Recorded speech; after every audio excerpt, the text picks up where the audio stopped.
Dari segi lahiriah kita disuruh menjadi apa abulitas, bermanfaat untuk manusia, bermanfaat untuk kehidupan ini. Nek ono wong pinter tapi gak manfaat, ya kan gunane. Utawa ahli ibadah sembahyang tok, iritan tok tapi gak manfaat ya kan. Hanya untuk dirinya sendiri. Kata Nabi, khairun nas anfa'un nas. Sebaik-baik manusia itu adalah orang yang bermanfaat untuk manusia yang lain. Dan itu tidak akan bisa terjadi kalau dia tidak punya potensi yang lain. Ya, tidak punya potensi. Kalau nggak punya potensi, oh ya manfaatnya. Ya, jadi sampah masyarakat. Tahu bila ini. Tapi sebenarnya manusia itu tidak punya potensi, punya potensi. Tapi dia malas untuk memberdayakan potensi yang sudah diberikan oleh Allah ini menjadi khalifah, menjadi pengelola, pengatur. Allah katakan, "Inni ja'ilun fil ardi khalifah." Hei malaikat, aku mau menciptakan manusia. Saya jadikan khalifah di muka bumi. Malaikat protes. Kok menungso? Kok manusia yang jadikan khalifah? Ya. Kok enggak saya aja? Kalau bahasa kasarannya begitu. Wa qala rabbuka lil malaikati inni ja'ilun fil ardi khalifah. Qalu ataj'alu fiha man yufsidu fiha wa yusfiku fiha wa nahnu nusabbihu bihamdika wa nuqaddisu lak. Saya ya Allah yang setiap hari mengabdi kepadamu, mensucikan. Ya. Kok manusia yang jadi khalifah? Nah, ingat, Allah menjadikan manusia itu makhluk yang sempurna. Ada unsur jasmani, ada unsur rohani. Kalau malaikat kemudian, ya, jasmaninya kan begitu. Manusia dikasih spiritual, dikasih akal. Itu terjadi pada makhluknya. Nah ini saudara sekalian, bahwa kehidupan kita di muka bumi ini sesungguhnya menurut seorang pemikir Islam yang bernama, siapa itu namanya? Ikhwanus Sofa. Itu hakikatnya adalah menggesek lagi, mengasah lagi potensi yang sudah diberikan oleh Allah kepada kita sebelum kita dilahirkan di muka bumi. Di dunia ini disuruh menggesek. Batu lo, tak kosong angin ya. Itu kan nggak digesek kan? Jadi akik yang harganya mahal. Saya pakai akik 2 ini ya. Semua akik kan. Tapi kalau sudah digesek, harganya mahal. Ada yang mau beli ratusan ribu bahkan jutaan. Manusia itu dikasih potensi berupa Abdullah dan berupa Rasulullah. Itu kalau nggak digesek, nggak ada harganya manusia. Ya. Tapi kalau mau gesek, wah mencorong. Harganya bisa tidak hanya kalau akik gitu, nggak hanya ratusan ribu bahkan miliar. Saya punya batu namanya merah delima. Itu orang mau beli 6 miliar. Saya mesennya duit tempat di mana? Miliaran itu akeh. Tapi dia bilang mau berani beli 6 miliar. Ya. Ah begitu. Ya. Itu batu merah delima. Itu masih satu, belum manusia. Manusia ini luar biasa. Kapan mau ditunggu 6 miliar akik sampai ya. Kamu kan juga punya akik ya. Potong ya 6 miliar nggak boleh 10 miliar kan triliun nggak mau akik Pak ya. Jadi itu ya. Masa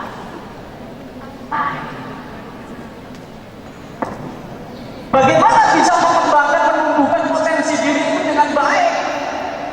Sebab kalau manusia mau menumbuhkan, menggesek potensinya itu dengan baik, maka akan berimplikasi terhadap pengembangan potensi diri.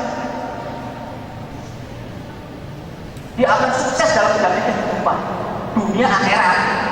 Dunianya khalifah, akhiratnya malah Abdullah. Itu kalau dipisah, banyak keduanya itu menjadi satu kesatuan supaya memudahkan memahami.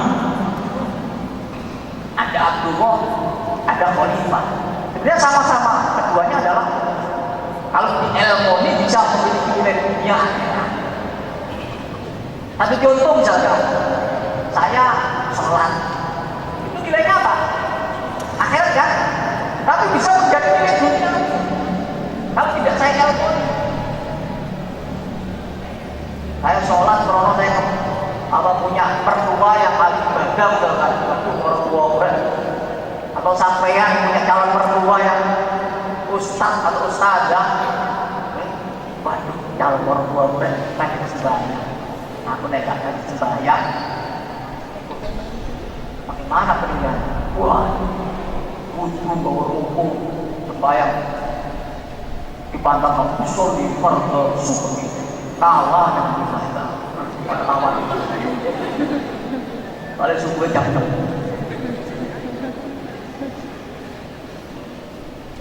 di pantang aja nomor itu aneh-aneh tapi menjadi nilai duniawi ya boleh puji-puji ono wong tukang azan suaranya enak.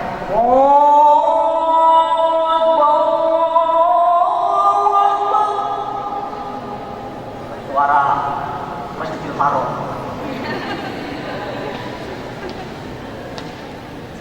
Enak suara. Tapi gelem azan tidak dibayari. Nah itu nilainya dunia. Itu akhir tapi nilainya dunia. Soalnya gelem ada enggak. Panitianya kemarin itu bilang sama saya, Pak Yai bisa ngisi pengajian berseminar. Insya Allah. Berapa transportnya? Pokoknya aku itu bener boleh paling nggak pokok. Nggak usah pikirin. Karena saya dulu pernah jadi mahasiswa. Ini kok sama dia dulu. Gak apa-apa. Saya dulu pengurus sinat tuh di KIN. Makanya saya senang kalau diundang mengingatkan saya masa jadi mahasiswa. Nah, ini kalau tidak diniati nilainya duniawi. Gak nilai ngaji gak nilai.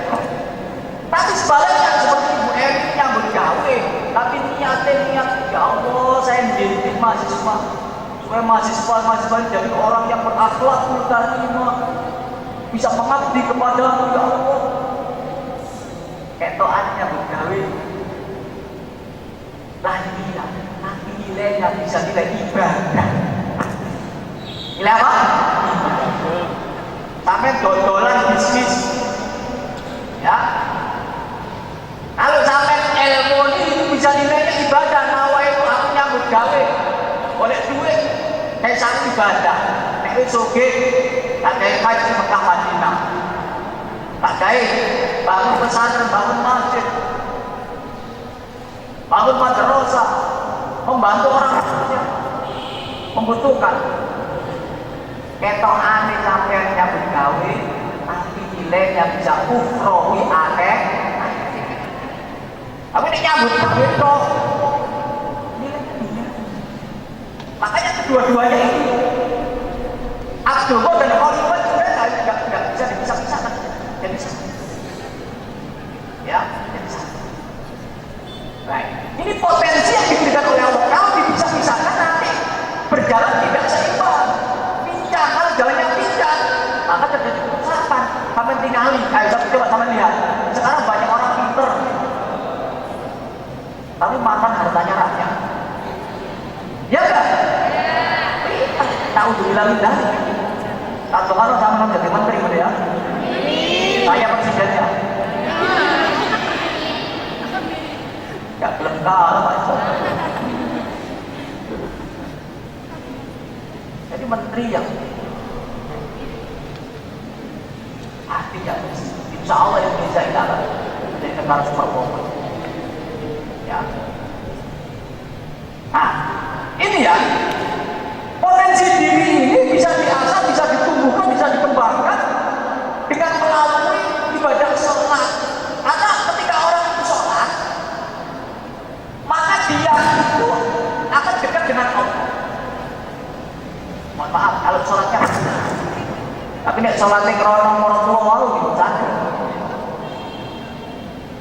Betul Allah.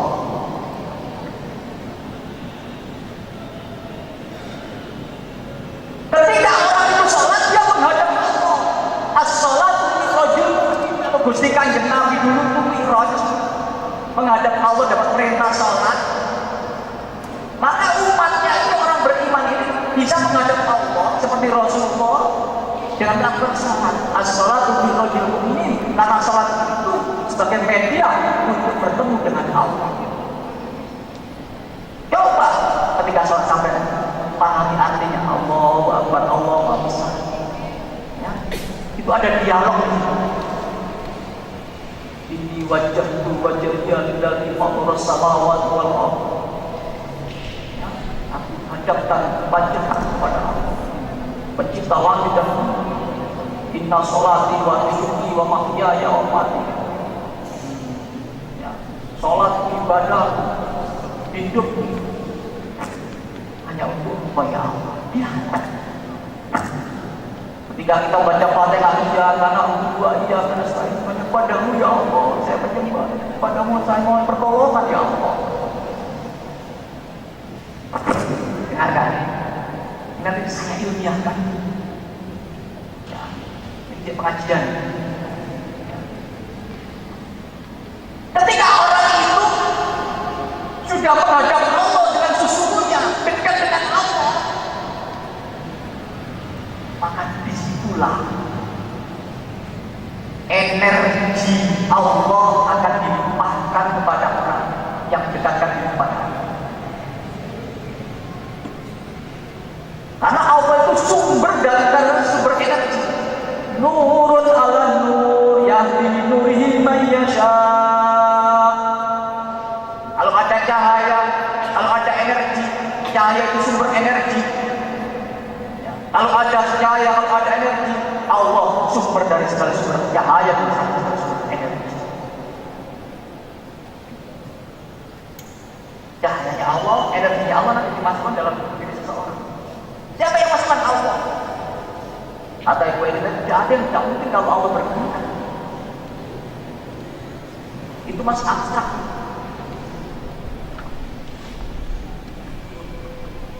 Kalau sampean coba lihat tukang listrik itu, tidak kasih yang nyata. Tukang listrik yang kerja di gedung induk, yang tegangannya berapa puluh megawatt, dia nggak pakai pakaian seperti yang pakai kita pakai.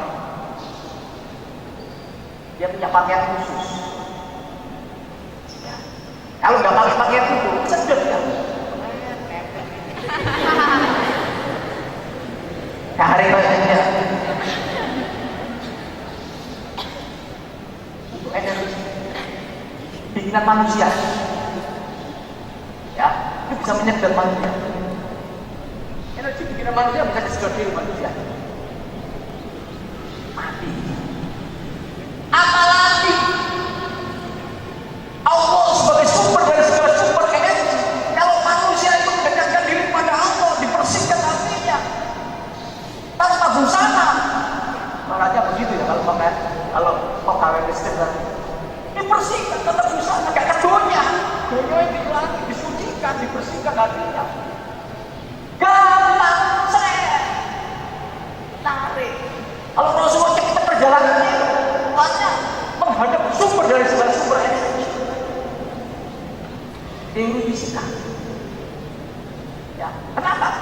masih ada unsur spiritual.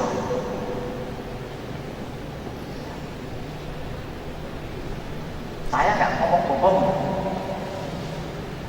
Saya yakin terhadap Al-Quran, tapi tidak sekedar yakin, tapi hakul yakin.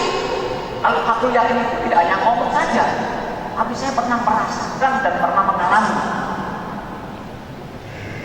Bu, Yudzewu, saya keluarkan itu kepada mahasiswa.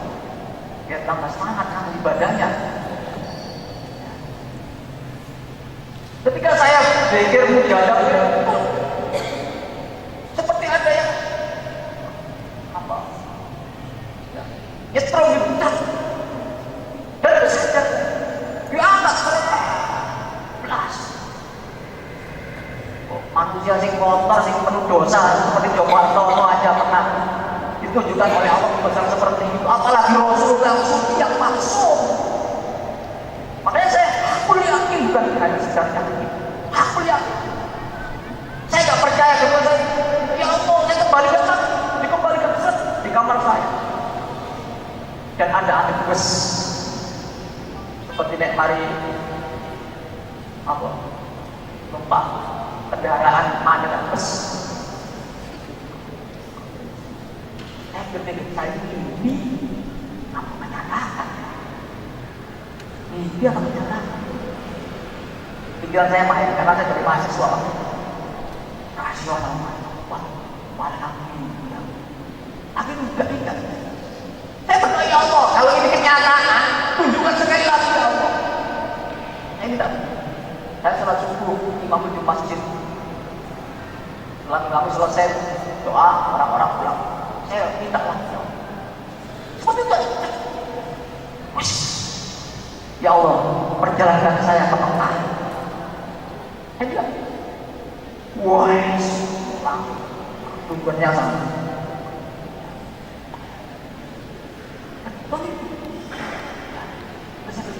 Kalau saya memang saya bahasa ini masih ngaji saya kuliah gimana? Kembali aja yuk, kembali kemana? Nah itu saya di kampung ini.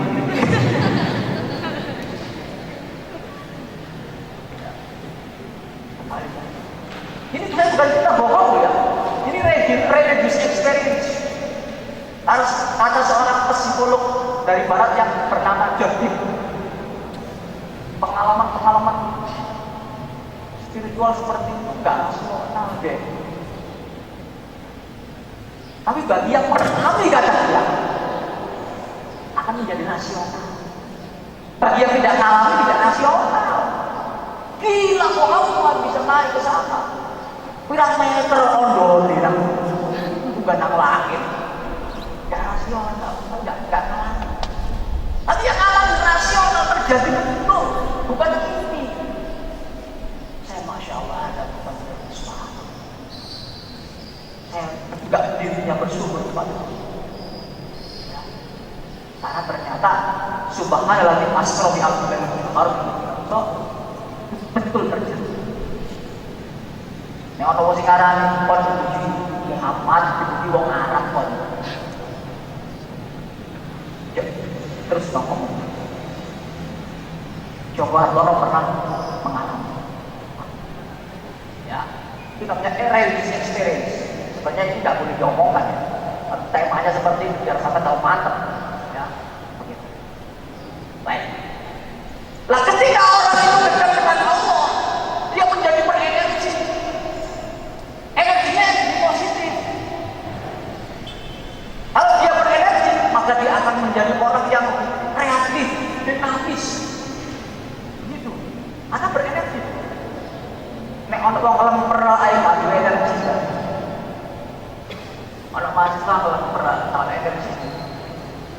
Lama lemes kalau energi. Ya, begitu. Itu ya, dari segi ilmu fisika kuantum. Akhirnya dia ringan melakukan ibadah yang ringan, sholat yang ringan. Ya. Yang gawe ya seneng, ya akas. Karena kayak sanggup kuliah yang semangat, gak bolosan, subuh atas gak kawan, soalnya ada positifnya. Jangan ada sembahyang subuh, kawan-kawan posisinya itu bilang separuh, terus negatif positif, akhirnya tetap arah sana. Subuh kawan, duhur kecapean, asar ketiduran berkuliah. Ya Allah, maghrib kerepotan, bisa kebablasan sampai subuh. Akhirnya sembahyang. Soalnya energinya energi negatif, bukan positif. Ya, gitu. Dan kemudian itu rasionalnya seperti itu. Potensi diri akan tumbuh dan berkembang menjadi khalifah. Dunia semangat, ibadahnya semangat. Yang kedua dengan pendekatan psikologi, kesehatan mental. Terutama, ya itu dulu ya, psikologi sebenarnya. Lalu dalam ilmu kedokteran, dan kedokteran, manusia itu ada imunnya, daya tahannya. Ya, kalau manusia itu hormon kortisolnya naik, kortisol, oh itu mau naik, ya. Ekonomi dan istilahnya itu mau naik. Kalau itu naik, itu menyebabkan dia stres. Tanda-tanda stres itu biasanya Allah sudah kasih tanda, nggak cengeng, bulu cengeng, bulu sama cengeng, stres. Lorong kabeh, kalau pengajian kok wis lorong kabeh, stres kan? Ya itu tanda-tanda stres. Soalnya kalau pengajiannya nggak hati-hati terus ikhlas. Iya, ya, umur kayak stres. Tapi kalau niat itu ikhlas karena Allah, maka itu akan menurunkan hormon kortisol dan meningkatkan imunologinya, imunitasnya, daya tahan tubuhnya kuat. Orang itu kalau aktivitas baik berurusan yang bersifat ukhrawi atau bersifat duniawi, baik abdo maupun khalifah, kalau dilandasi dengan tulus ikhlas karena Allah, maka dia akan punya daya tahan yang kuat. Apalagi di tengah-tengah kehidupan yang saat ini yang penuh dengan tekanan, penuh persoalan.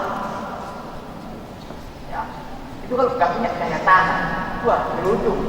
Pengusaha itu kalau nggak punya daya tahan yang prima, beruntung berhentikan. Saya meriset 30 perusahaan jasa besar di Surabaya. Perusahaan yang sukses besar, ya,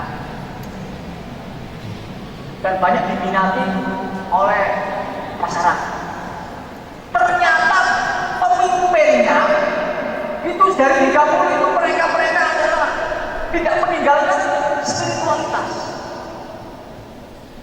di tengah-tengah goncangan yang dahsyat ini.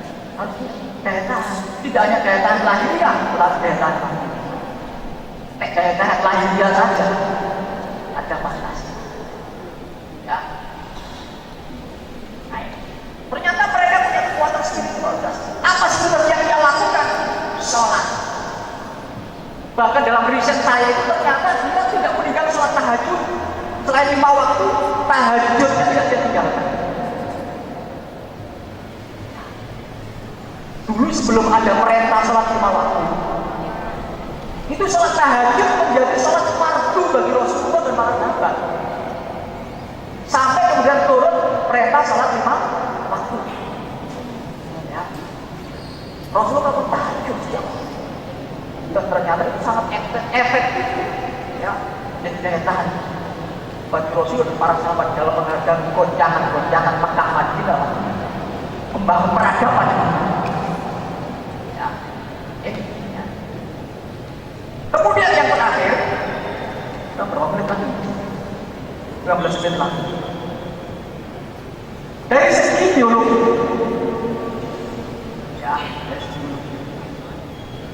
manusia ini berkualitas dan tidaknya menurut pendekatan dulu itu ditentukan daripada DNA gen, dari gennya. Ya, kalau manusia itu punya gen itu berkualitas, maka hidupnya akan berkualitas. Dia akan menjadi manusia yang punya potensi luar biasa karena gennya berkualitas dari perspektif biologi. Ya. Makanya orang Barat dengan kecanggihan teknologinya dia ingin merekayasa DNA. Sejak tahun berapa, 50-an atau 60-an itu orang Barat sudah berpikir nanti akan ada Superman, manusia yang super, yang hebat. Dengan cara tak cloning. Tahu cloning ya? Cloning itu DNA-nya orang yang hebat. Cari orang-orang hebat. Sama UN, sama lagi yang hebat. Ya, diambil gennya DNA, campur dari sana, cloning. Nanti akan muncul manusia namanya Superman.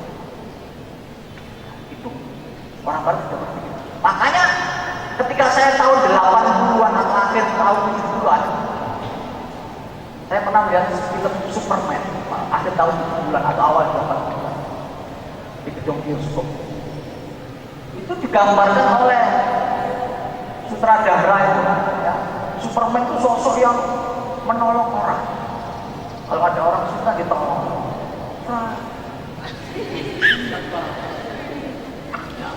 Tolong, habis ditolong, selamat, ya, dia tidak tanpa mati, tanpa embel-embel. Pada dulu tarik keluarga. Mana-mana orang kesusahan terbawa gitu loh. Ya, gambarannya orang di film. Saya berpikir, nah ya gambaran. Manusia kok bisa terbang, menolong wong. Saya berpikir rasional, very rasional. Nah ya, dari film kok ngayal. Ternyata film itu saya yakin dilandasi dengan temuan rekayasa genetika di belakang. Ya, karena tempat pemetaan gen dengan cloning ini. Akhirnya tahun 91 itu Amerika mau mengkloning manusia, rame. Rohaniawan Barat melarang. Boleh dikloning, boleh mengkloning tapi untuk hewan aja. Akhirnya muncul namanya domba apa? Dolly. Tahu Dolly? Mana Dolly itu? Surabaya ya. Domba, anak domba tapi segede sapi. Saya pernah lihat masih cloning. Tak lihat tuh kira Dolly segede. Ini aja rekayasa. Akhirnya saya dengar lagi ngomong cloning monyet. Rasa lagi. Monyet di cloning kok, monyet yang pinter-pinter. Menungsoy kalau beneran monyet. Ayo. Monyet kan hampir mirip dengan sampean. Cuma nggak punya akal seperti kita. Ya. Ini ibarat hadirin